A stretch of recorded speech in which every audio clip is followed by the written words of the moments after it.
नारायणं नमस्कृत्य नरं चैव नरोत्तमं देवीं सरस्वतीं व्यासं ततो जयमुदीरयेत्। वसुदेवसुतं देवं कंसचाणूरमर्दनं देवकी परमानन्दं कृष्णं वन्दे जगद्गुरुं। मूकं करोति वाचालं पङ्गुं लङ्घयते गिरिं यत्कृपातमहं वन्दे परमानन्दमाधवम् परमानन्दमाधवम्। हरि ओम. हरिओम.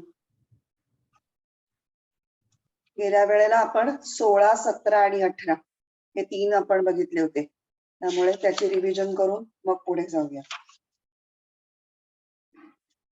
गीता जॉईन झालीये का? नाही वाटत आहे मला. जॉईन होईपर्यंत मी म्हणते श्लोक. नासतो विद्यते भावो ना भावो विद्यते सतः उभयोरपि दृष्टोऽन्तस्त्वनयोस्तत्त्वदर्शिभिः.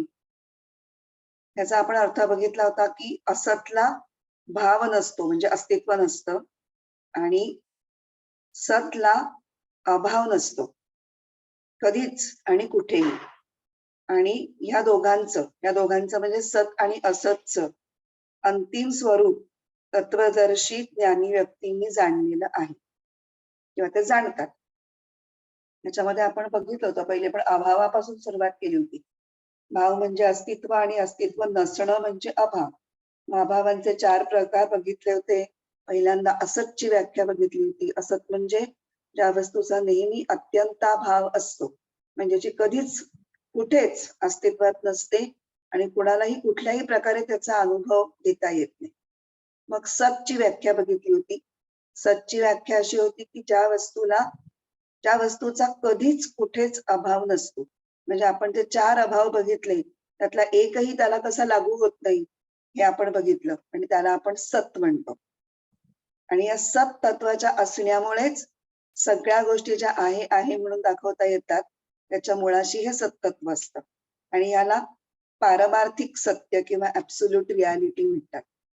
त्यानंतर मग आपण व्यावहारिक सत्ता बघितली होती. व्यावहारिक सत्ता म्हणजे ज्या गोष्टी, ज्या वस्तू, व्यक्ती आपण सगळ्या व्यवहारामध्ये, दैनंदिन व्यवहारामध्ये त्यांच्याबरोबर आपला संपर्क येतो, आपण त्यांचा उपयोग करतो, त्यांच्याशी इंटरॅक्शन करतो, ते सगळं म्हणजे व्यवहारातल्या सगळ्या गोष्टी. तर त्यांचं अस्तित्व कसं आहे, तर आपल्याला त्याचा अनुभव तर येतो, म्हणजे त्यामुळे त्याला अत्यंताभाव तर नाही आणि प्रागभाव, प्रध्वंसाभाव आणि अन्योन्याभाव तर आहे. म्हणजे ते सतच्याही व्याख्येत बसत नाही आणि असतच्या व्याख्येतही बसत नाही. त्याला आपण मिथ्या असत असं नाव दिलं होतं. आणि मिथ्या असतची अजून आपण 2 उदाहरणं बघितली होती, थोडी वेगळ्या प्रकारची. एक म्हणजे स्वप्न. स्वप्नामध्ये जे गोष्ट दिसतात ती सुद्धा फक्त स्वप्नापुरत्याच मर्यादित असतात. एकदा का आपण जागे झालो की आपल्याला जाणवतं की हे भास आहे, त्यातलं कुठलीच गोष्ट खरी नव्हती. आणि दुसरं बघितलं होतं वेदांतातलं अत्यंत नाडकं उदाहरण जे सगळे शास्त्रकार वापरतात, ते म्हणजे रज्जू सर्प. अंधारात पडलेल्या दोरीवर, दोरीला संस्कृतमध्ये रज्जू म्हणतात, अंधारात पडलेल्या दोरीवर सर्पाचा भास होणं. इथे सुद्धा सर्पाचं जे अस्तित्व आहे ते भासमान अस्तित्व आहे. आणि आपण बघितलं की ही दोन्ही जी आहेत ती भासमान अस्तित्व आपल्याला मान्य होतात, पण व्यवहारामध्ये ज्या गोष्टींशी आपण इंटरॅक्ट करतो किंवा ज्या गोष्टीमध्ये आपण वावरतो, व्यक्तींमध्ये वस्तूंचा वापर करतो, त्या सुद्धा तितक्याच भासमान आहेत हे आपल्याला पटत नाही. कारण भासमान अस्तित्वाबद्दल आपण काय बघितलं होतं, तो ज्याचा त्याचा भास असेल याच्यासाठी ती गोष्ट खरी असते. इतरांना ते कळत असतं की हा भास आहे.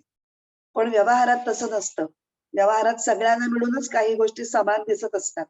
मग ह्याचं कसं एक्सप्लेनेशन द्यायचं, म्हणून त्याला व्यावहारिक सत्ता असं वेगळं नाव दिलं.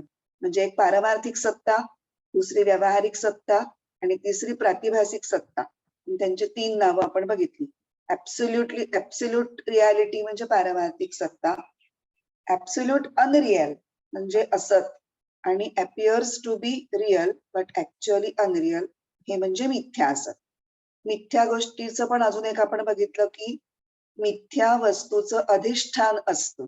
म्हणजे मिथ्या वस्तू ही जरी मिथ्या असली, सत किंवा असत म्हणजे ती आहे का नाही हे माहित नाही, पण ती ज्याच्यामुळे दिसते, ज्याच्यामुळे तिचा अनुभव येतो, त्याचा आधार त्याला म्हणतात अधिष्ठान, ते मात्र सत्य असतं. आपण रज्जू सर्पाचं उदाहरण बघितलं होतं, की सर्प दिसायला आधी दोरी अंधारात पडलेली असायला हवी, तरच त्याच्या ठिकाणी सर्प दिसेल. जर दोरी पडलेलीच नसेल तर सर्पाचा भास होणारच नाही. म्हणून अधिष्ठान हे नेहमी सत्य असतं. हा आपण एक मिथ्या वस्तूच्या बाबतीतलं अजून एक महत्वाचं वैशिष्ट्य शिकलो. आणि हे अधिष्ठान जे असतं ते पाहणं हे तत्वदर्शी लोकांचं काम असतं किंवा त्यांना ते फक्त साधतं. मग त्याच्या अनुषंगाने आपण ज्ञानेश्वरीतल्या ओव्या ऐकल्या होत्या, की उपाधीमध्ये गुप्त चैतन्य असतं, पण तत्वदर्शी लोकांच्याकडे एक विशेष प्रकारची बुद्धिमत्ता असते किंवा त्यांचा विशेष प्रकारचा विवेक, ज्याला आत्मविवेक, तो अत्यंत प्रखरपणे जागृत असतो, की ज्याच्यामुळे त्यांना वरवरचं जे दृश्य असतं ते फसवं, त्याच्यामध्ये आपल्यासारखे सामान्य माणसं अडकतात, ते बाजूला करून त्यांना फक्त त्यातलं जे सत्य तत्व जे आहे त्याच्या मुळाशी ते निवडून त्याच्याशी अनुसंधानात राहणं हे तत्वदर्शी लोकांना जमतं. म्हणून ते म्हणले. आणि त्याच्यामुळे काय होतं, त्यांना आता सत आणि असत दोन्हीचे परिणाम कळतात, त्यांचा अंत कळतो, की सतमुळे शांती मिळते, असतमुळे अशांती मिळते. म्हणून सत हे साध्य आहे आणि असत हे फक्त साधन आहे. साध्यापर्यंत पोहोचण्यासाठी आपण असतचा वापर करू शकतो. म्हणजे सगळ्या जे संसारातल्या विविध गोष्टी आहेत, अगदी शरीर मन बुद्धी सुद्धा त्याच्यामध्ये इन्क्लुडेड आहेत. हे पचवायला थोडं अवघड आहे, पण ही आपल्याला दिलेली साधन आहेत आणि त्याच्यातून आपण त्या आत्मचैतन्यापर्यंत पोहोचायचंय. हे जसं सत आणि असत मधला विवेक ज्ञानी लोकांना होतो, तसा तो आपल्यालाही व्हायला पाहिजे, असा या श्लोकाचा पर्पज आहे. हे आपण बघितलं. आता 17वा श्लोक वाच गीता.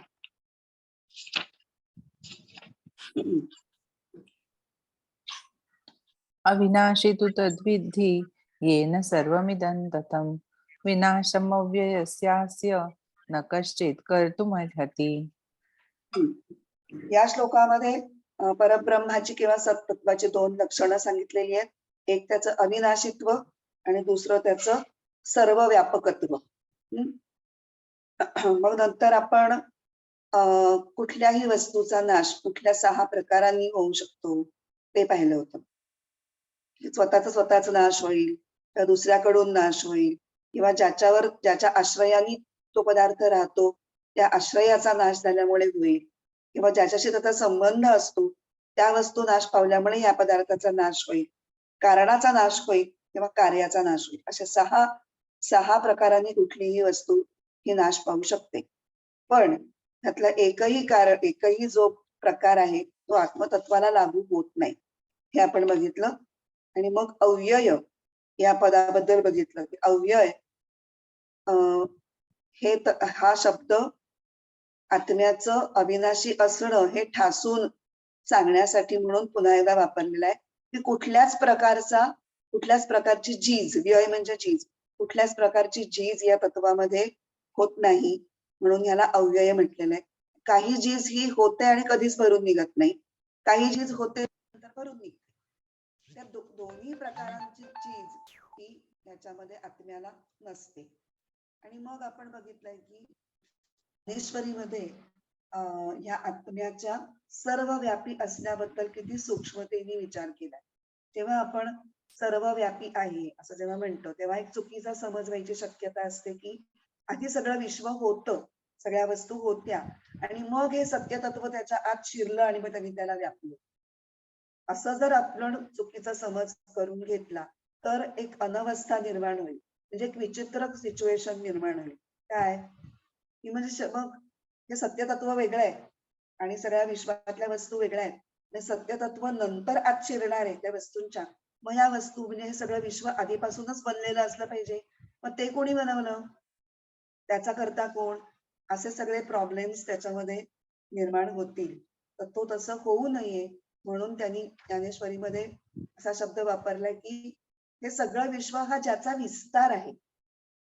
ह्याचा अर्थ काय होतो, सगळं विश्व हे ह्याच्यापासूनच बनलेलं आहे, सत तत्वच वेगवेगळ्या फॉर्म्स मध्ये मॅनिफेस्ट झालेलं आहे हे त्याच्यातनं स्पष्ट होतं. आणि मग हा चुकीचा समज जो अदरवाईज होऊ शकला असता तो होण्यापासून आपण टळतो, तो बाजूला होतो. नंतर इथे अस्य शब्द वापरलेला आहे.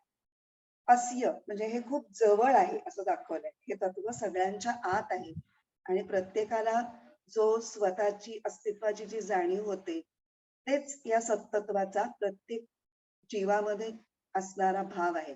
म्हणजे हे सत्तत्व शोधायला कुठे लांब जायला नकोय, हे प्रत्येकाच्या अगदी जवळ उपलब्ध आहे. हे कळण्यासाठी म्हणून अस्य या सर्वनामाची योजना केलेली आहे. आणि आणखीन काय होतं याच्यामध्ये, ह्याचा विनाश कोणालाही करता येणं शक्य नाही. या वाक्याचं आपण एक्सप्लेनेशन बघितलं होतं की सगळंच जर हे सत्तत्व असेल तर कोण कोणाचा विशेष करणार. म्हणजे समजा एखाद्या व्यक्तीने या सत्तत्वाचा नाश करायचा असं ठरवलं तरी ती जी व्यक्ती आहे ती सुद्धा या सत्तत्वाचाच विस्तार आहे. तर कशाने विनाश करणार. एखादं शस्त्र घेतलं, काही अस्त्र घेतलं तर शस्त्र आणि अस्त्र त्यांना सुद्धा ते सत्तत्व व्यापून राहिलेलंच आहे. त्यामुळे हे पॉसिबल नाही. आता आपण 18वा श्लोक वाचूया.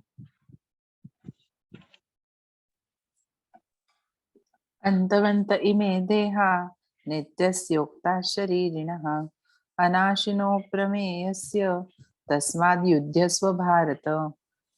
तुझा गीता आवाज फार हळू आला. सगळ्यांना आला का व्यवस्थित, का मलाच हळू येतोय? मोठ्याने वाच. व्यवस्थित येतोय व्यवस्थित. हो हो ठीक आहे. मला ऐकू आलं पण असं खूप बारीक आवाज ऐकू आला. क्लिअर नाही आला. ठीक आहे. आता आपण याचा 18वा श्लोकाला आपण सुरुवात केली होती, त्यामुळे आपण अन्वय अर्थ पाहून मग पुढे जाऊया. अनाशिनः अप्रमेयस्य नित्यस्य शरीरिणः. शरीरिण, शरीरी म्हणजे जो शरीर धारण करतो तो म्हणजे जीवात्मा. त्याची 3 इथे विशेषण दिली. तो शरीरी म्हणजे कसा आहे, तो अविनाशी आहे, अप्रमेय आहे आणि तो नित्य आहे. अविनाशी अप्रमेय म्हणजे जो जाणला जाऊ शकत नाही आणि नित्य. आता अविनाशी आणि नित्य आहे खरं म्हणजे एकाच अर्थाचे 2 शब्द आहेत, पण ते का वापरलेत ते आपण बघूयात. अशा या आत्म्याचे इमे देहाः म्हणजे हे देह, अंतवंतः उक्तः नाशिवंत म्हटलेले आहेत. म्हणून तस्मात् युद्धस्व भारत, म्हणून हे भारता तू युद्ध कर. आत्म्याचे 3 प्रकारे वर्णन केलंय. आत्म्याचे 3 धर्म सांगितले की आत्मा अविनाशी आहे, अप्रमेय आहे आणि नित्य आहे. आणि म्हणून आणि असा आत्मा आहे आणि त्याचे देह मात्र नाश पावणारे आहे. म्हणून हे अर्जुना तू युद्ध कर.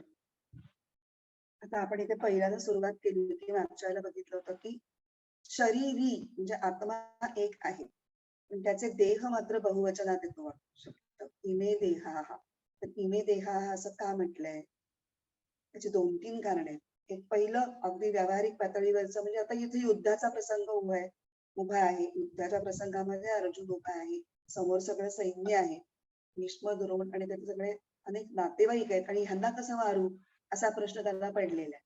म्हणून ही ओळ खूप महत्वाची आहे की अरे ह्यांचे देह हे नाशवंतच आहेत. तू जरी मारलं नाहीस तरी ते कधीतरी मारणारच आहेत.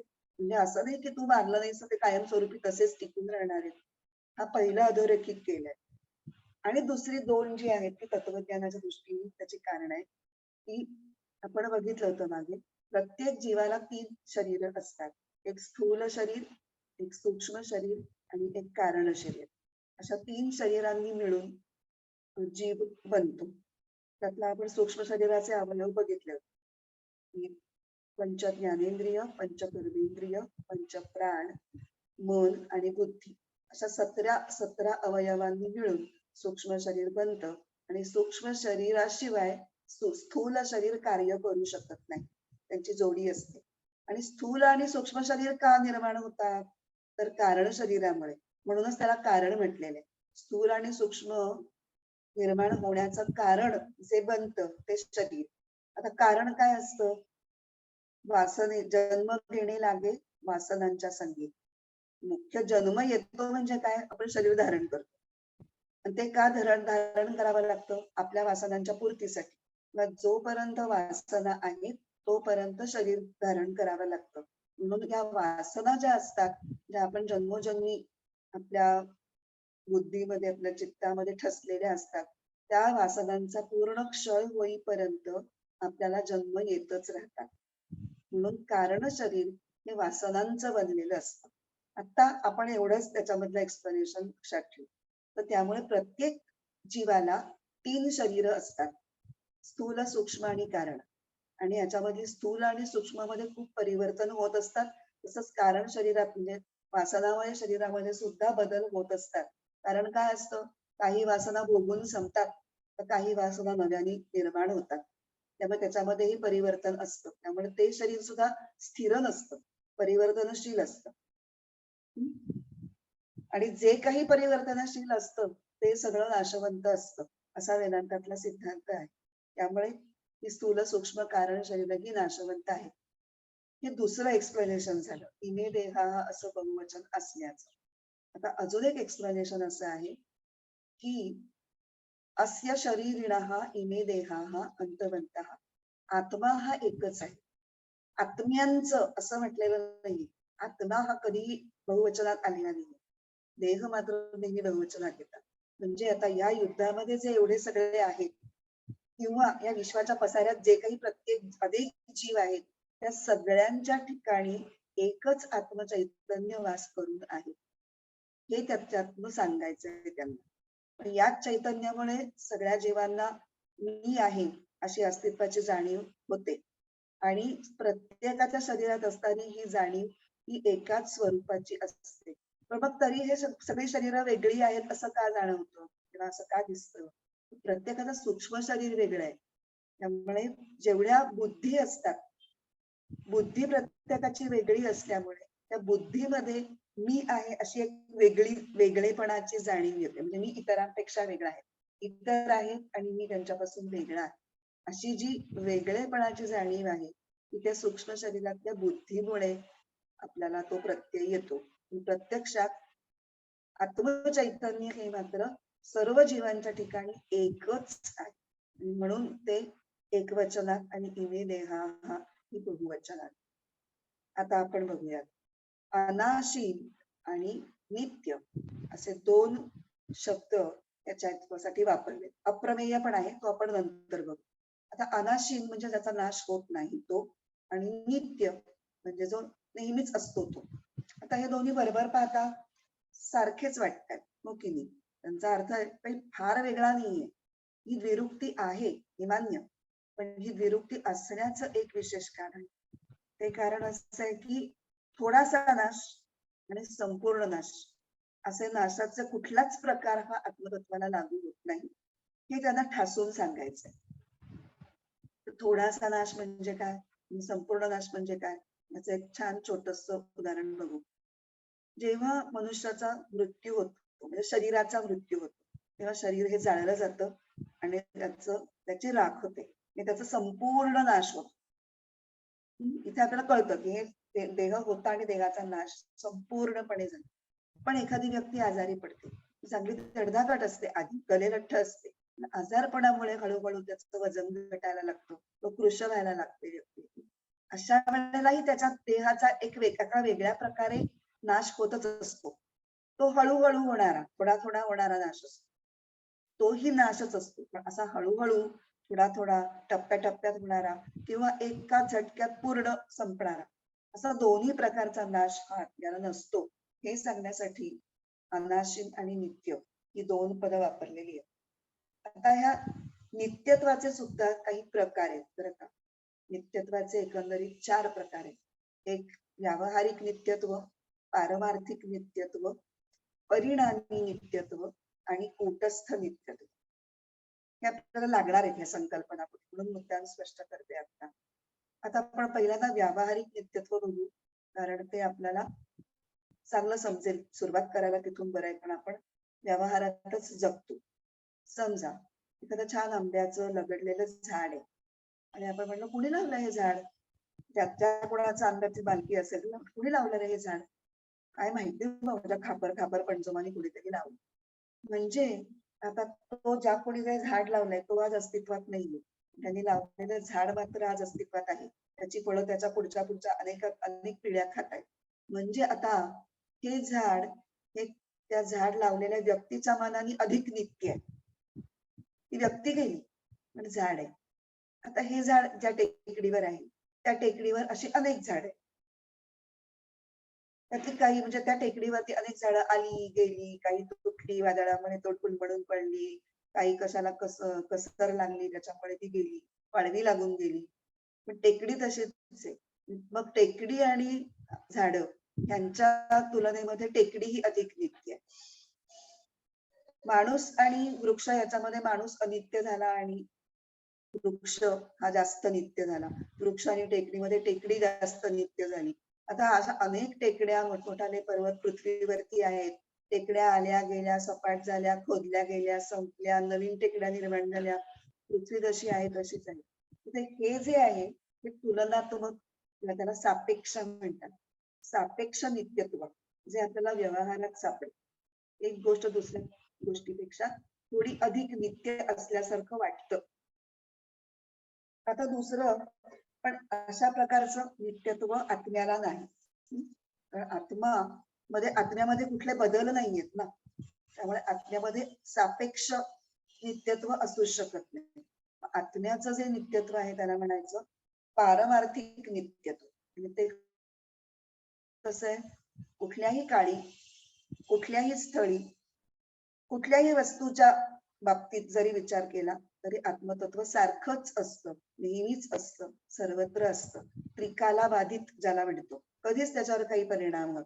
आता दुसरे जे दोन शब्द वापरले होते ते परिणामी नित्यत्व आणि कूटस्थ. परिणाम म्हणजे एका गोष्टीतून दुसरी गोष्ट निर्माण होणं, म्हणजे एका गोष्टीचं रूपांतर होऊन दुसरी गोष्ट तयार होणं, याला परिणाम म्हणतात.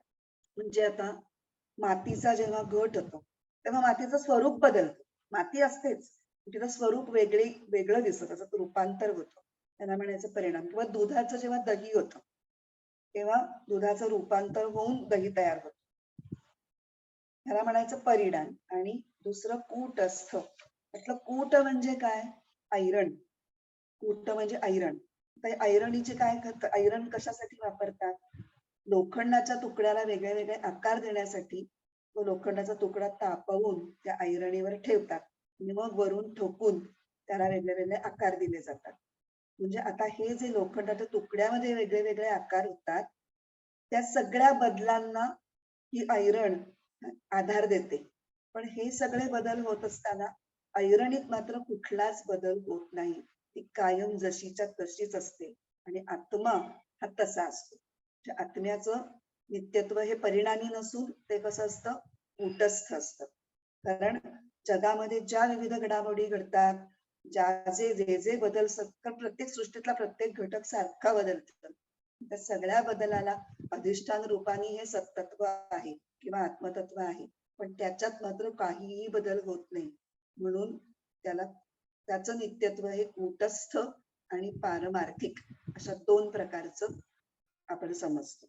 तर तिसरा जो विशेषण वापरलाय ते अप्रमेय. प्रमेय, अप्रमेय. प्रमेय म्हणजे काय, त्याच्यामध्ये मूळ शब्द आहे तो प्रमा. प्रमा म्हणजे यथार्थ ज्ञान. म्हणजे जी वस्तू मुळात खरी खरी जशी आहे तशी कळणे, तसं त्याचं ज्ञान होणं म्हणजे प्रमा. प्रमा म्हणजे यथार्थ ज्ञान. मग जो जाणतो, ज्याला ज्ञान होतं त्याला म्हणतात प्रमाता, ज्ञान करून घेणारा. ज्या गोष्टीचं ज्ञान करून घ्यायचं त्याला म्हणायचं प्रमेय. आणि ज्या साधनांनी ज्ञान करून घ्यायचं, ज्ञान करून घ्यायला काहीतरी साधनं लागतात, त्याला म्हणायचं प्रमाण. आणि कुठल्याही प्रमाणांनी ज्याचं ज्ञान करून घेता येत नाही त्याला म्हणायचं अप्रमेय. आता आपल्याला ज्ञान करून घेण्यासाठी देवाने कुठली साधनं दिली आहेत, एकतर आपली ज्ञानेंद्रिय, पंच ज्ञानेंद्रिय दिली आहेत, आणि मन आणि बुद्धी, यांच्या सहाय्याने आपण जगातल्या प्रत्येक गोष्टीचं ज्ञान करून घेत असतो. पण ह्याच साधनांनी आत्म्याचं ज्ञान करून घेता येईल का? त्याचं उत्तर नाही असं येतं. आणि याचं कारण काय? आपण मागे कुठल्या तरी एका श्लोकाच्या एक्सप्लेनेशन मध्ये केनोपनिषदातला तो श्लोक बघितला होता ना, कानाचा कान, डोळ्याचा डोळा, वाचेची वाच. म्हणजे याचा अर्थ काय होता? तो श्लोक कशासाठी वापरला होता? की सर्व ज्ञानेंद्रियांना शक्ती देणार आणि मनाला आणि बुद्धीला सुद्धा आपापली कार्य करायची शक्ती ज्या तत्वामुळे मिळते, तेच तत्व या सगळ्यांचा विषय कसा होईल? कारण ते त्यांच्या मागे आहे, अधिष्ठान रूपाने आहे. त्यामुळे ते अत्यंत सूक्ष्म आहे आणि कुठलंही उपकरण हे त्याच्यापेक्षा सूक्ष्म असलेल्या गोष्टीचं ज्ञान करून घेऊ शकत नाही. उपकरणापेक्षा जी गोष्ट स्थूल असेल, मोठी असेल, त्याचं ज्ञान त्या उपकरणाने होईल. त्याच्यापेक्षा सूक्ष्म असलेल्या गोष्टीचं ज्ञान त्या उपकरणाने होणार. त्याच्यामुळे ही जी उपकरणं आपल्याला दिलेली आहेत, प्रमाण म्हणजे ज्ञानेंद्रिय आणि मन बुद्धी, हे आपल्याला आत्मतत्वाचं ज्ञान करून घेण्यासाठी उपयोग नाही. म्हणून या दृष्टीने त्याला अप्रमेय असं म्हटलेलं आहे. आणि ज्ञानेंद्रिय आणि मन बुद्धी यांनी जे आपण ज्ञान करून घेतो त्याला प्रत्यक्ष प्रमाण असं आपण म्हणतात. प्रत्यक्ष प्रमाणाचा विषय नाही. प्रत्यक्ष प्रमाणाने तुम्ही आत्मतत्व सिद्ध करू शकणार नाही. आता आत्मतत्व मुळात स्वतः सिद्ध आहे, त्याला आधी सिद्ध करण्याची काही गरजच नाही. कारण प्रत्येकाच्या आत मी आहे असं स्फुरण असतं आणि प्रत्येकाला आपल्या अस्तित्वाची सदैव जाणीव असते. मी कितीही काळोखात बसला असाल आणि तुम्हाला कुणी हाक मारली तर तुम्हाला ऐकू येते, कळते आणि तुम्ही उत्तर पण देता. मी अंधारात बसलो तर मला कळलंच नाही की मला हाक मारली, असं काही होत नाही. किंवा कुणाला अरे तू आहेस ना मग उत्तर दे, अशी आपल्या अस्तित्वाचं जाणीव पण करून देण्याची गरज नाही. म्हणजे याला शब्द प्रमाण म्हणतात किंवा आप्तवाक्य प्रमाण, की आपल्याला कोणीतरी प्रेमाने सांगतं अरे असं असं आहे, मग आपण त्याच्यावर विश्वास ठेवतो. तसं आपल्या अस्तित्वाची जाणीव इतर कुणी आपल्याला करून देण्याची गरज नाही. किंवा त्याच्याविषयी आपण तर्क पण करायची आपण तर्कही नाही करत. हा मी मला भूक लागली याचा अर्थ मी आहे बरं का, असे काही आपण तर्क कुतर्क करत आपण आहोत. भूक लागलेली असो, अन्न मिळो न मिळो, झोप लागो न लागो, आपल्याला सदैव आपल्या अस्तित्वाचा भान असतो. कुठल्याही प्रकारची सिच्युएशन असली, आनंदाची, दुःखाची, संकटाची, भीतीची, तरीही आपल्या अस्तित्वाचं भान आपल्याला असतंच. म्हणून आत्मतत्व हे स्वसंवेद्य आहे. त्याच्यासाठी इतर कुठल्या बाहेरील प्रमाणाचे म्हणजे प्रत्यक्ष प्रमाण, अनुमान प्रमाण किंवा आप्तवाक्य ज्याला शब्द प्रमाण म्हणतात, त्यातल्या त्यात एकच प्रमाण त्याला बाहेरचं आपण गृहीत धरतो.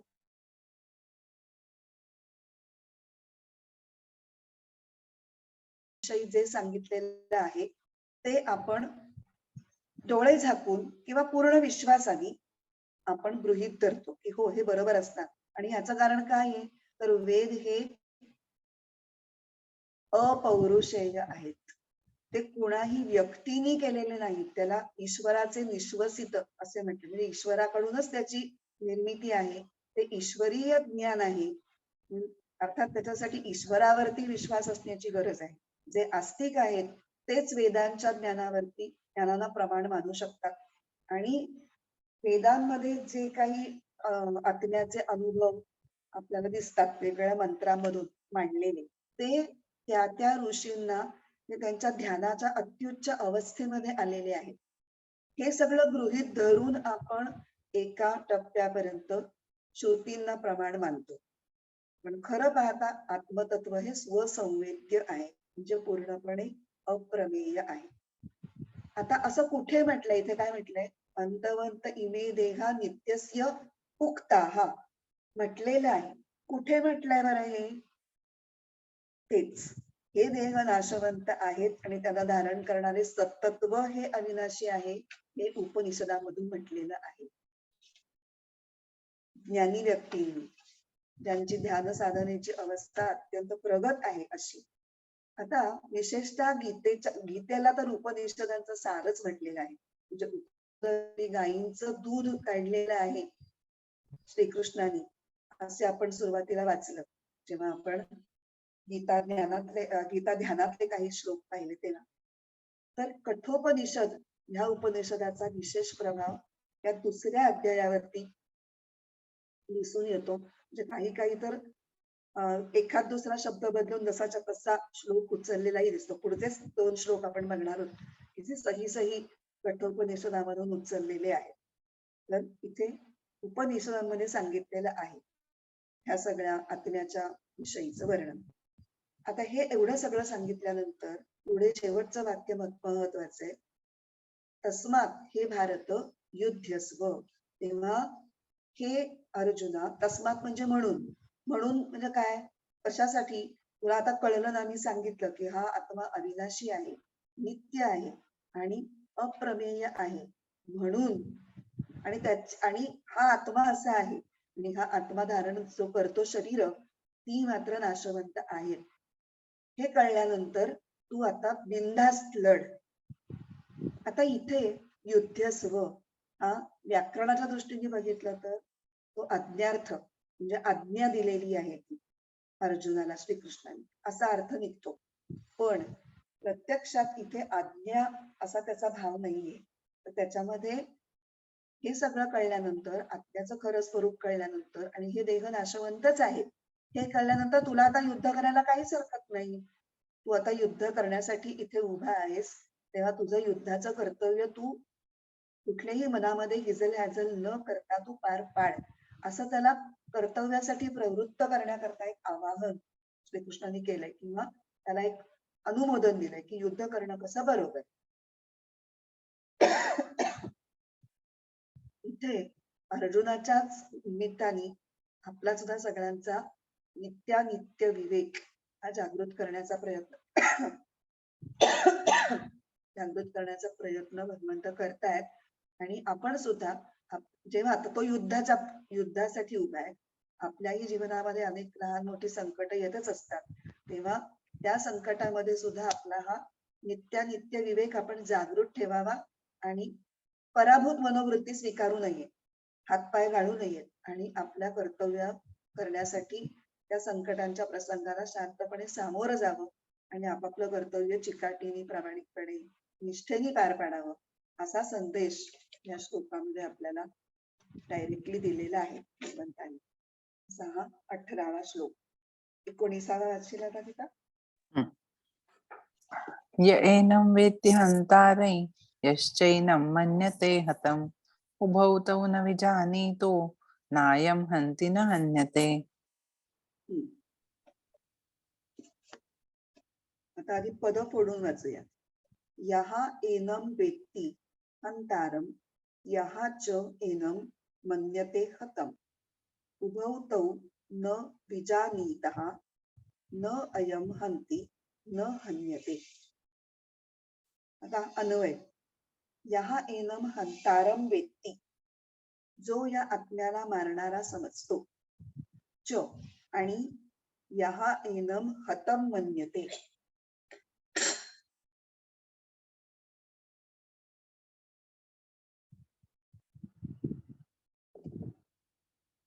जो याला मरणारा मानतो. तौ उभौ न विजानीतः, ते दोघेही खरं जाणत नाही. कारण काय, अयम न हन्ति अयम न हन्यते, कारण हा आत्मा मारतही नाही आणि मारलाही जात नाही. परत एकदा नुसता अर्थ बघूयात. जो या आत्म्याला मारणारा समजतो आणि जो याला मरणारा समजतो किंवा मानतो, ते दोघंही खरं जाणत नाहीत, कारण हा आत्मा मारतही नाही आणि हा मारलाही जात नाही. तर मागच्या 18व्या श्लोकामध्ये हा देह नाशवंत आहे आणि आत्मा हा अविनाशी आहे, हा महत्वाचा मुद्दा सांगितला. आणि आता या श्लोकामध्ये काय सांगतायत की आत्म्याचं अकर्तृत्व आणि आत्म्याचं अभोक्तृत्व हे इथे प्रस्थापित करण्यासाठी या श्लोकाची योजना आहे. म्हणजे आता काही जण या देहीला म्हणजे जो देह धारण करतो त्या जीवात्म्याला, देह धारण करणाऱ्या आत्म्याला मारण्याची क्रिया करणारा म्हणजे मारणे या क्रियेचा कर्ता मानतात. आणि काही जण त्याला मारला जाणारा म्हणजे मारणे म्हणजे हनन या क्रियेचं कर्म समजतात. पण भगवंत म्हणतात की हे दोन्ही प्रकारचे लोक उभवतौ अज्ञानीच आहेत, कारण ते पारमार्थिक सत्य जाणत नाहीत. आता आपण गेल्या श्लोकाच्या विवेचनामध्ये 4 प्रकारची नित्यत्व बघितली होती. पारमार्थिक, व्यावहारिक, परिणामी आणि कूटस्थ. तर आता व्यावहारिक नित्यत्व आणि परिणामी नित्यत्व आत्मतत्वाच्या बाबतीत शक्य नाहीये. त्याची आत्म्याचं नित्यत्व कुठल्या प्रकारचं आहे? पारमार्थिक म्हणजे त्रिकाला बाधित आणि कूटस्थ अशा 2 प्रकारचं असतं. तर कूट पण आपण पाहिलं, ऐरणीचा काय रोल असतो तेही बघितलं.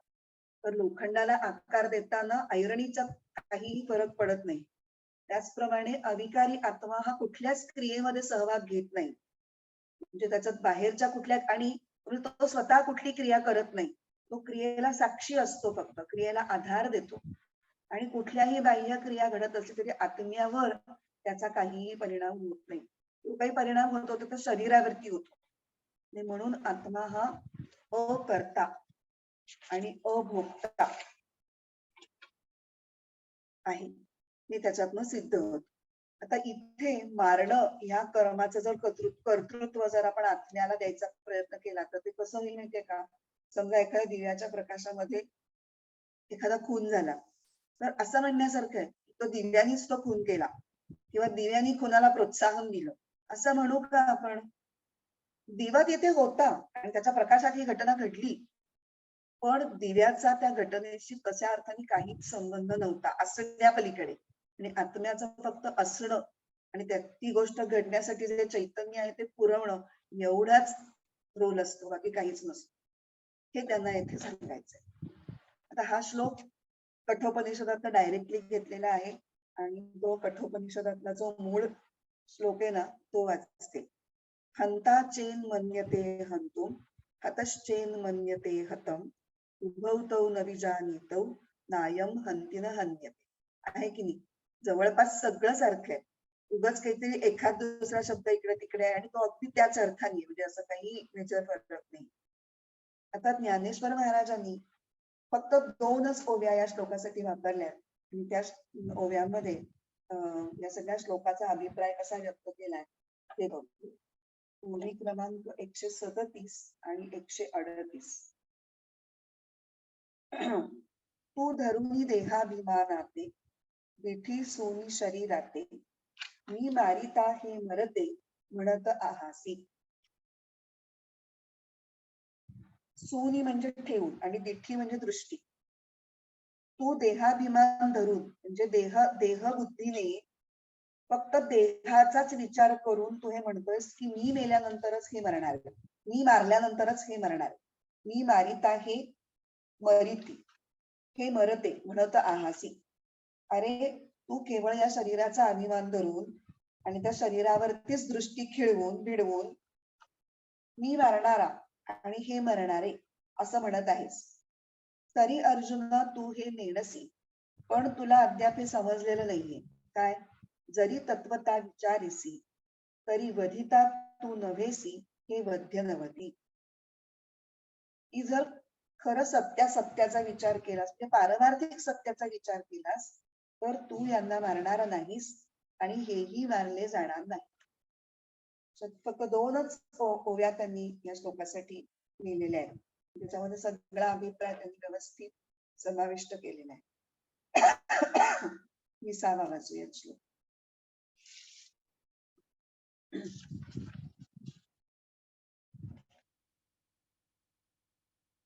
वाच गीता.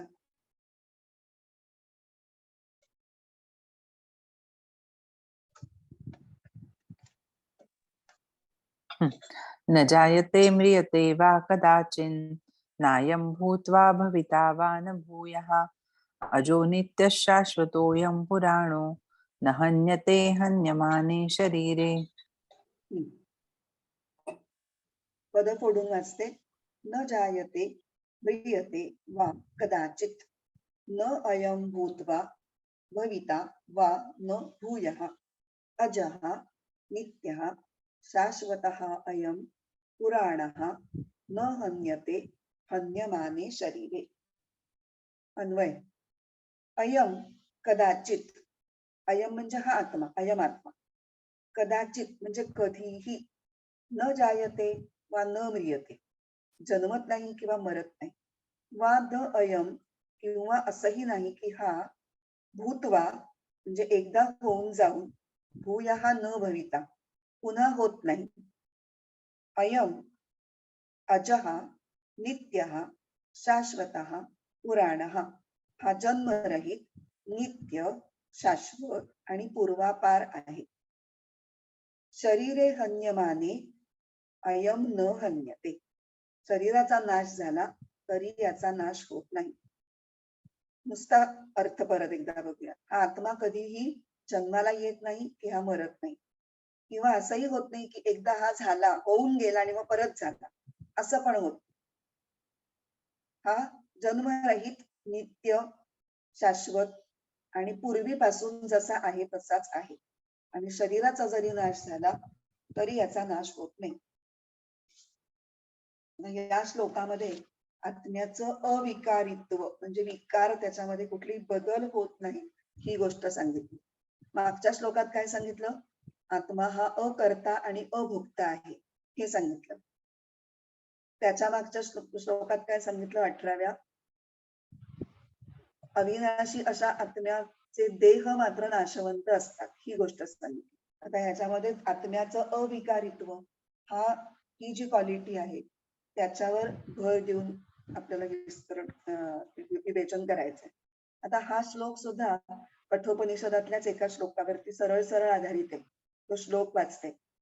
न जायते म्रियते वा विपश्चित, नायं कुतश्चित न बभूव कश्चित, अजो नित्य शाश्वतोऽयं पुराणो न हन्यते हन्यमाने शरीरे. तसंच आहे, फक्त कदाचितच्या ऐवजी विपश्चित असे थोडेसे किरकोळ बदल आहेत, पण भावार्थ अगदी एक्झॅक्ट सारखा आहे. जणू काही मला असं वाटलं की श्रीकृष्ण हे आपल्या वक्तव्याला श्रुतींमधले दाखले घेऊन कुस्ती जोडतायत की बघ, मी काही माझ्या वंत सांगत नाहीये, वेदामध्ये सुद्धा असंच सांगितलेलं आहे बरं का. तर हे कठोपनिषद हे जे आहे ते कृष्ण यजुर्वेदाचं एक फार सुंदर उपनिषद आहे आणि त्याच्यामध्ये यम नचिकेता असा संवाद आहे. नचिकेत हा अत्यंत छोटा, एक कोवळ्या वयाचा 7-8 वर्षाचा बालक आहे, जो यमाच्या घरी गेलाय. त्याला त्याच्या वडिलांनी त्याला दान देऊन टाकलंय यमाला, आणि म्हणून तो यमाच्या दारी गेलाय. 3 दिवस 3 रात्री तिथे तो वाट बघत थांबलाय, कारण यम घरी नव्हता. मग तो परतल्यानंतर हा एवढा ब्राह्मण, इतका तेजस्वी बालक, अतिथी म्हणून आलेला, 3 दिवस 3 रात्री विना अन्न पाण्याचा तिथे तळमळत थांबलाय. म्हणून त्याला 3 वर यमानी देऊ केले आणि त्या 3 वरांमध्ये मिळून यांनी आत्मविद्या ग्रहण केली. म्हणजे तो वयाने अत्यंत लहान असला की त्याची बुद्धी अत्यंत प्रगल्भ आहे, कुशाग्र आहे आणि तो अत्यंत विरक्त आहे. आत्मज्ञान सहजासहजी दिलेलं नाहीये यमानी. त्याला खूप मोहात पडलंय की अरे तू एवढासा, त्या आत्म्याविज्ञाविषयी जाऊ दे, तुला मी हे देतो, तुला मी ते देतो, तुला खूप संपत्ती देतो, तुला गायी देतो, अमुक देतो. पण तो इतका हुशार आणि चतुर आहे, पण हे सगळं तू द्यायला तयार आहेस, त्याच्यापेक्षा मला फक्त एवढंच दे ना, मला आत्मविद्याच हवी आहे. पण तो अजिबात भुलला नाही. जेव्हा यमाला खात्री पटली की ह्याचा निर्धार खरंच पक्का आहे आणि हा आत्मज्ञान घेण्याच्या लायकीचा विद्यार्थी आहे, तेव्हा यमानी त्याला हे आत्मज्ञान दिलेलं आहे. असं खूप आश्चर्यचकित करणार आणि फार मस्त उपनिषद आहे. तर 18व्या श्लोकामध्ये देह आणि देही याच्यामधला आपल्याला पहिला एक फरक सांगितला की देह हा नाश पावणारा आहे आणि तो धारण करणारा जो देही आहे तो मात्र अविनाशी आहे. आता इथे अजून एक फरक सांगितला. देह हा विकारी आहे, विकार पावणारा म्हणजे बदलणारा, परिवर्तनशील आहे, आणि देही हा अविकारी आहे म्हणजे अपरिवर्तनशील आहे. का अविकारी किंवा अविकारित्व वगैरे असे शब्द इथे कुठेही श्लोकामध्ये आलेले नाहीये, पण जी विशेषणं वापरली आहेत ना ती सगळी त्याचं अविकारित्व स्पष्ट करण्यासाठीच वापरलेली आहे. आता हे विकार विकार म्हणजे कुठली, जी कुठली या विश्वाच्या पसाऱ्यातली प्रत्येक गोष्ट, प्रत्येक घटक जो असतो त्याला 6 विकार असतात. हे विकार आपण आधी बघू. पहिला जायते म्हणजे देह उत्पन्न होतो. तो वस्तू उत्पन्न होते, ते जन्म. अस्ति, तो असतो. प्रथम जो देह नव्हता त्याचं अस्तित्व आपल्याला अनुभवायला येतं, म्हणजे प्रागभाव संपतो. तिसरं वर्धते, तो वाढतो. चौथं विपरिणमते, म्हणजे त्याच्यामध्ये बाल्य, तारुण्य, वार्धक्य अशा वेगळ्या वेगळ्या अवस्था होऊन तो परिपक्व होत जातो, विपरिणमते. मग अपक्षीयते, तो क्षय पावतो. त्या वेगवेगळ्या अवस्थांमधून पुढे पुढे जाताना तो हळूहळू झिजत जातो, त्याचा क्षय होतो. आणि मग शेवटी 6वा विकार विनश्यती, म्हणजे त्याचा नाश पावतो. देहाचा नाश म्हणजे त्याचा मृत्यू. आता हे 6ही विकार आत्म्याला लागू होत नाहीत हे सांगण्यासाठी या श्लोकामधली वेगळी वेगळी पद कशी, त्यांची योजना कशी आहे ते आपण बघू. पहिलंच न जायते. न जायते म्हणजे आता जन्मच होत नाही. न म्रियते म्हणजे याचा मृत्यू पावती, म्हणजे पहिला आणि शेवटचं. जायते आणि विनश्यती इथे रोल आउट केलं की हे आत्म्याला नाही लागत. अज हा पण शब्द त्याच अर्थी आहे, ज्याला जन्म नाही तो, तेही तेच सांगतो. आणि मग न अयम भूत्वा भविता वा न भूयः, ह्यानी काय सांगतात की एकदा होऊन पुन्हा होणाराही हा नाही. ते अस्ति ह्या विकाराचा निषेध या सगळ्या वाक्यांनी केलेला आहे. अयम भूत्वा भूयः न भविता, हे जे मधला आपण अन्वयाचा जो तुकडा आहे त्यांनी अस्थिचा निषेध केला. न जायतेनी जन्मचा निषेध केला, न म्रियतेनी विनश्यतीचा निषेध केला. आता जन्म आणि मरण या दोन टोकांच्या मध्ये काय काय आलं? वर्धते, वाढ होतो, रूपांतर म्हणजे विपरिणमते, आणि अपक्षीयते म्हणजे ऱ्हास होतो, क्षय होतो. या तिघांचा निषेध करण्यासाठी कुठले कुठले शब्द वापरले? नित्य, शाश्वत आणि पुराण. रूपांतर होत नाही याच हे सांगण्यासाठी नित्य हा शब्द वापरलाय, कारण रूपांतर होणं म्हणजे अनित्यत्व. आपण बघितली रूपांतराची उदाहरणं, म्हणजे दुधाचं दही होणं किंवा पाण्याचा बर्फ होणं किंवा बर्फ वितळून पाणी होणं, ह्याच्यामध्ये पहिल्या रूपाचा नाश होतो आणि दुसरं रूप निर्माण होतं. अशा स्वरूपाचा नाश हा आत्म्यामध्ये दिसत नाही, म्हणून आत्म्याला नित्य म्हटलंय. म्हणजे परिणमते, विपरिणमते हे जे लक्षण आहे त्याचा निषेध झाला. मग त्याच्यानंतर शाश्वत या शब्दाने अपक्षीयते याचा निषेध केला, म्हणजे त्याचा कधीही ऱ्हास होत नाही. आता का बरं ही क्वालिटी आहे? एकतर आत्म्याला अवयव नाही, निरवयव तो आहे किंवा अवयवरहित आहे, त्यामुळे त्याच्या स्वरूपाचा नाश होणं शक्य नाही, आणि त्याच्यामध्ये कुठले गुणही नाही आहेत, त्यामुळे गुणांचा नाश झाला असंही होत नाही. तो निरवयव आणि निर्गुण असल्यामुळे त्याच्यात कुठलाही क्षय दिसत नाही, आणि अपक्षीयतेचा निषेध झाला. आणि मग कुठला शब्द आहे? पुराण. पुरा अपि नवीनः म्हणजे पुराण, म्हणजे फार पूर्वीपासून असूनही हा तसाच्या तसा असणे जणू काही नवीनच असं आहे, असं म्हणून त्यांनी त्याच्या वर्धते हा जो 3ऱ्या नंबरचा होता विकार त्याचा हे केलेला, निषेध केलेला. म्हणजे याचा कालनिरपेक्षत्व आहे, कुठल्याही काळामध्ये तो जसाच्या तसा आहे असं सांगितलं. अशा प्रकारे 6ही विकार जे विश्वातल्या प्रत्येक घटकाला लागू होतात ते आत्म्याला लागू होत नाही असं म्हणून त्याचं अविकारित्व हे सिद्ध केलंय. आणि आता सगळ्यात शेवटी काय म्हणलंय? न हन्यते हन्यमाने शरीरे. शरीराचा नाश झाला तरीही आत्मा नष्ट होत नाही. हा विषय ज्ञानेश्वरीमध्ये छान वेगळी वेगळी छोटी छोटी आपल्याला पटण्याजोगी उदाहरणं देऊन कसा एक्सप्लेन केलाय ते बघू. ओवी क्रमांक आहे 139 ते 143.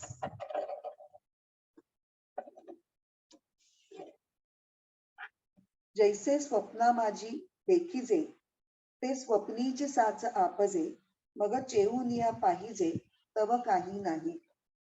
जसं जे काही स्वप्नात पाहावं ते स्वप्नातच खरं गणलं जातं, पण जागं होऊन पाहावं तर त्याला काही ठाव ठिकाणा नसतो. चेऊनिया पाहिजे म्हणजे जागं होऊन पाहिल्यानंतर तव काही नाही, ते काहीच नसतं. तसंच तैसी हे जाण माया, तद्वतच ही माया समज म्हणजे भ्रम समज. तू भ्रमत आहासी वाया, तू उगाच भ्रमात पडतोयस. आता इथून पुढे या ओवीच्या अर्ध्यापासून पुढे उदाहरणं सुरू झाली. कसा भ्रम आहे? शस्त्रे हाणितलिया छाया जैसी अंगी न रूपे. म्हणजे तुम्ही तुमच्या सावलीला एखाद्या शस्त्राने मारलं, तर तुमच्या अंगाला काही जखम होईल का? ते शस्त्र तुम्हाला टोचेल का? नाही टोचणार. म्हणजे देह ही देहीची जणू काही सावलीच आहे. देह मारल्यामुळे आपल्यावरती ओरखडा सुद्धा उमटणार नाही. पुढे काय सांगतात? का पूर्ण कुंभ उलंडला तेथ बिंबाकारू दिसे भ्रंशला परी भानू नाही नासला तयासरे. एक कुंभ आहे, त्याच्यामध्ये पाणी गच्च भरलेलं आहे आणि त्याच्यामध्ये वरच्या सूर्याचा प्रतिबिंब पडलंय. तर तो उपडा झाला कुंभ आणि पाणी सगळं सांडून गेलं. तर पाणी सांडल्यामुळे प्रतिबिंब दिसेनासं झालं, म्हणजे प्रतिबिंबाचा नाश झाला. म्हणून सूर्याला काही फरक पडला का? काहीच फरक पडला नाही. तसंच देहाचा नाश झाला तरी आपल्याला काहीच फरक पडत नाही. ना तरी मठी आकाश जैसे मठाकृती अवतरले असे तो भंगलिया आपैसे स्वरूपची. तर इथे मठ म्हणजे एखादी खोली किंवा एखादी झोपडी. तर त्या झोपडीतलं आतलं आकाश आहे ते झोपडीच्या आकाराचं आहे. झोपडी पडली, मोडली, त्यातलं आकाश नष्ट झालं. प्रत्यक्षातल्या आकाशाला काही फरक झाला का? नाही. तैसे शरीराच्या लोपी सर्वथा नाशू नाही स्वरूपी म्हणून तू हे नारोपी भ्रांती बापा. तसंच शरीराचा नाश झाला तरी स्वरूप म्हणजे तुझं आत्मस्वरूप जे आहे त्याचा कधीच नाश होत नाही. आणि म्हणून त्याच्यावर नाशाचा आरोप तू करू नकोस आणि या भ्रांतीमध्ये अडकू नकोस की शरीर गेलं तो मेला संपला असं समजू नकोस.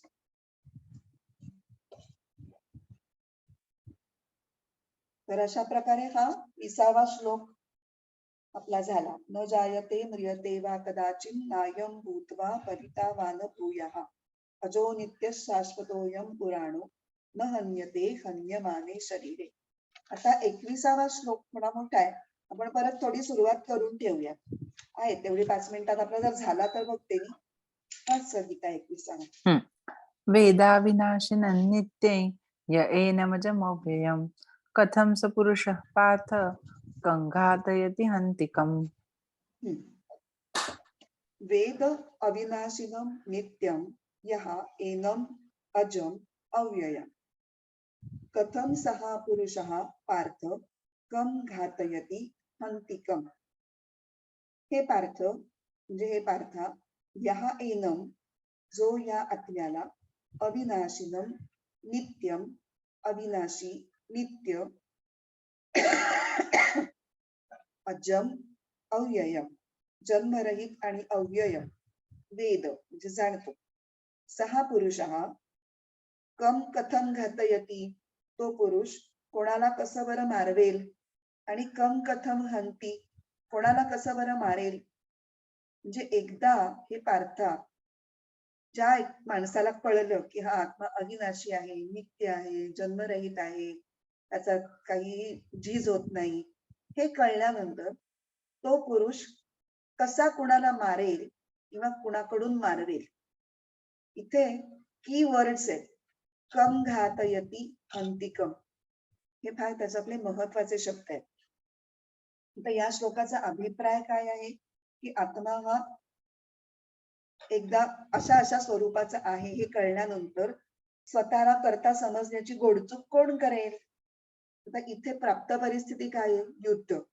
युद्धाच्या परिस्थितीच्या संदर्भामध्ये श्रीकृष्ण हा उपदेश करतोय हे आपण लक्षात ठेवायला पाहिजे. तर कम हंती या शब्दाने म्हणजे कोण कोणाला मारतो. कम हंती म्हणजे कोणाला मारतो. यांनी अर्जुनाकडे बोट दाखवलेलं आहे, म्हणजे अर्जुन अभिप्रेत आहे. आणि कम घातयती यांनी कोणाला मारवतो या शब्द प्रयोगाने स्वतः श्रीकृष्णाचा निर्देश होतो. आता आत्म्याचं खरं स्वरूप जाणल्यानंतर अर्जुन काही स्वतःला मारणारा समजू शकत नाही, तसंच तो श्रीकृष्णाला मारवणाराही समजू शकत नाही. म्हणजे श्रीकृष्णाने त्याला युद्धासाठी प्रवृत्त केलंय, त्याच्या नातेवाईकांना मारायला तो लावतोय असं तो समजू शकत नाही. कम हंती आणि कम घातयती हे प्रश्न वाटतात, कारण प्रश्नार्थक अव्यय वापरलेली आहेत तिथे, पण ते वास्तविक प्रश्न नसून ते उद्गार आहेत आणि आक्षेप घेणारे उद्गार आहेत. असं कसं शक्य आहे होणं, अशा अर्थाचे असा आक्षेप घेणारे ते उद्गार आहेत. आणि हे उद्गार हे ज्ञानी व्यक्तीच्या दृष्टिकोनामधून पाहायचे, की आत्मस्वरूप जाणणारी व्यक्ती वैयक्तिक हेव्या देव्याच्या पातळीवर उतरून कुणाला मारेल स्वतः किंवा कुणाला मारण्यासाठी उत्तेजन देईल, हे शक्य नाही. ही भूमिका या श्लोकामध्ये सांगायची. आता आपण थांबूया, कारण की पुढचं जे विवेचन आहे ते थोडं सावकाशीनीच केलेलं बरं पडेल, ते पुढच्या वेळेला करेल. कारण ह्या कम घातयती हंती कम ही फ्रेज निवांतपणे एक्सप्लेन करण्याजोगी आहे. त्यामुळे आपण पुढच्या ह्याच्यात ती बघूया. काही विचारायचं असेल तर विचारा, शंका. तसे आत्ताचे श्लोक थोडे सोपे होते. एकतर काही गोष्टी खूप वेळा रिपीट होत आहेत. आता नित्य, अविनाशी, अव्यय, वेगळ्या वेगळ्या शब्द पुन्हा पुन्हा. अर्थात कसं आहे की हे ज्ञानाचं बंबार्डिंग अर्जुनावर चालू आहे आणि त्याला ते उमजावं म्हणून पुन्हा पुन्हा वेगळ्या वेगळ्या पद्धतीने तीच गोष्ट सांगण्याचा प्रयत्न भगवंत करतायत. त्यामुळे थोडी रिपिटेशन आहे, पण आपल्याला सुद्धा ते समजून घ्यायला सोयीच आहे एका दृष्टीने. कारण जेव्हा पुन्हा पुन्हा सांगितल्याशिवाय ती गोष्ट लक्षात यायला तेवढी सोपी नाही. आणि नुसती शब्दांनी कळली तरी ती खऱ्या अर्थाने समजायला तर अधिकच अवघड आहे.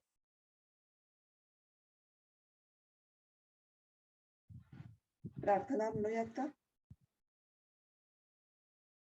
ओम पूर्णमद पूर्णमिदं पूर्णात् पूर्णमुदच्यते पूर्णस्य पूर्णमादाय पूर्णमेवावशिष्यते.